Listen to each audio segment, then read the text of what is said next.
تو بنو عباس کا بھی اگر کوئی یزید ہے تو وہ متوکل تھا. دونوں باپ بیٹے کو اس لیے بلایا تھا سامرہ کیونکہ وہ حدیث رسول جو میں نے عرض کی تھی آپ کے سامنے وہ جانتے تھے کہ رسول خدا کی کہ میرے بعد میرا بیٹا آئے گا ظلم و جور کو مٹائے گا، وہ اس حدیث کو جانتے تھے. تو یہ کہانی ویسی ہی تھی ان عباسیوں کی جیسے فرعون کو نجومیوں نے بتایا تھا.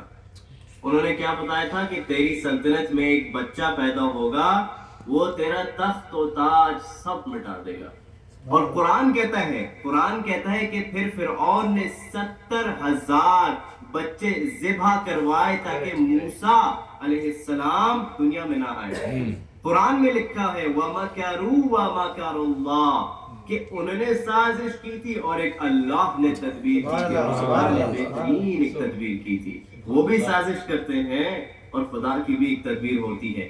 70,000 بچوں کو مارنے کے باوجود وہ بچہ موسیٰ علیہ السلام فرعون کے محل کے اندر پلا بڑھا ہے. یہ خدا کی تدبیر ہوتی ہے. تو ویسے ہی بنو عباس نے، اگر آپ اس پرسپیکٹو میں دیکھیں تو بنو عباس نے اسی پرسپیکٹو، اسی سوچ سے دونوں باپ بیٹے کو لے کر آئے تھے سامرہ میں. تو یہ والی کہانی کو آگے بڑھتے ہوئے جائیں گے. بس ایک امپورٹنٹ ایک پیغام ہے امام حسن عسکری کے، ایک مجھے ان کے اقوال جو ہے بتائیں. ایک اقوال ہے، ایک ان کی وصیت ہے ہمارے شیعوں کو. تو امام حسن عسکری اب یہ تھا، ان کی مشکل زندگی تھی اور یقیناً ایسی تھی کہ کچھ ایک ہمارے ٹیچر تھے تو انہوں نے کہا تھا کہ یہ غیبت کا جو دور ہے یہ اصل امام علی نقی کے وقت سے ہی سٹارٹ ہو گیا تھا، کیونکہ بہت سارے شیعوں کی زیارت نہیں کر پاتے تھے، بہت مشکل تھی زیارت کرنی. تو ان کے جو اقوال اور ٹریڈیشنز ہیں وہ آپ کی مخصوص اور کچھ لوگوں کے ذریعے، کچھ مخصوص ایسے شیعہ تھے جو لے کر آئے ہیں، ان کے ذریعے ہی آپ کی وہ اقوال ہیں. ان میں سے ایک اقوال بہت مشہور ان کی وصیت ایک تھی. اس میں انہوں نے کہا پہلی چیز اوصیکم، امام حسن عسکری فرمائے اوصیکم بتقوی اللہ، اے شیعو میں تمہیں تقوی کی وصیت کرتا ہوں. پھر دوسری چیز کیا کہتے ہیں والورع فی دینکم، وہ کہتے ہیں کہ خوف خدا لاؤ اپنے دین میں. تو ایک چیز کیا ہوگی تقوی لاؤ، تقوی کی بنیاد ڈالو. پھر دوسری چیز اپنے دین میں خوف خدا لے کر آؤ، ورع لے کے آؤ. والاجتہاد للہ، خدا کے راستے میں کوشش کرتے رہنا. یہ ہوتا ہے کہ جو ہے ہم مطلب اپنی طرف سے جو بھی اپنا ذکر کرتے ہیں تو یہ بھی ایک کوشش ہے، ہم نے یہ کوشش جاری رکھنی ہے اور اپنے ہر پہلو میں، ہر زندگی کے پہلو میں ہمیں یہ کوشش جاری رکھنی ہے کہ ہم شیعہ اہل البیت ہیں. اس سے آگے انہوں نے ایک اور صفت بولی کہ کیا صفت ہوتے ہیں ان کی شیعوں کی، وَصِدْقِ الْحَدِيث، مطلب سچ بولتے ہیں، کبھی جھوٹ نہیں بولنا ہے، سچ بولنا ہے.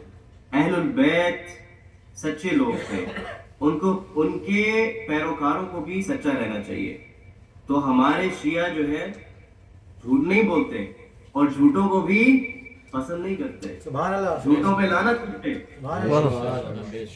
یہ ہے اصل شیعوں کی پہچان. انہوں نے اور بھی چیزیں بولی. انہوں نے بولا اداء الامانت، امانت داری کرو، خیانت نہ کرو. وطول السجود، آخری چیز انہوں نے بتایا میں وصیت کرتا ہوں لمبے سجدوں کی. تو ایک واقعہ ہے، رسول خدا کے غلام تھے، انہوں نے ربی ان کا نام تھا، انہوں نے جو ہے رسول خدا کی غلامی کی تھی کئی سال. اس کے بعد رسول خدا نے ان کو آزاد کیا. انہوں نے بولا کہ آپ کو جو چاہیے میں آپ کو دیتا ہوں.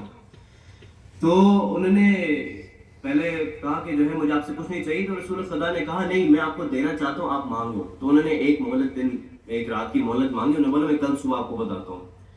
پھر کل صبح ان کی ملاقات ہوئی رسول خدا سے.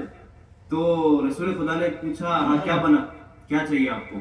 تو انہوں نے بولا کہ میں پہلے سوچتا گیا، میں نے کہا کہ یہ میں پیرافریز کر رہا ہوں، لیکن انہوں نے کہا کہ جو ہے اگر میں مال مانگوں گا مال تو ختم ہو جائے گا، زندگی مانگوں گا کتنی زندگی رہ لوں گا وہ بھی ختم ہو جائے گی. تو مجھے آپ کی جنت میں رفاقت چاہیے، آپ کی قربت چاہیے جنت میں، یہ میں مانگوں. دیکھیں مانگنے کا بھی ایک طریقہ ہوتا ہے، مانگنے کی بھی ایک چیز ہوتی ہے. خدا ہمیں یہ صلاحیت عطا کرے کہ ہم اہل بیت سے صحیح طریقے سے صحیح چیز مانگیں. کیا بات ہے، واہ واہ واہ واہ، مانگا کہ ہمیں سبحان جنت اللہ. کی رفاقت یہ حاصل ہو. تو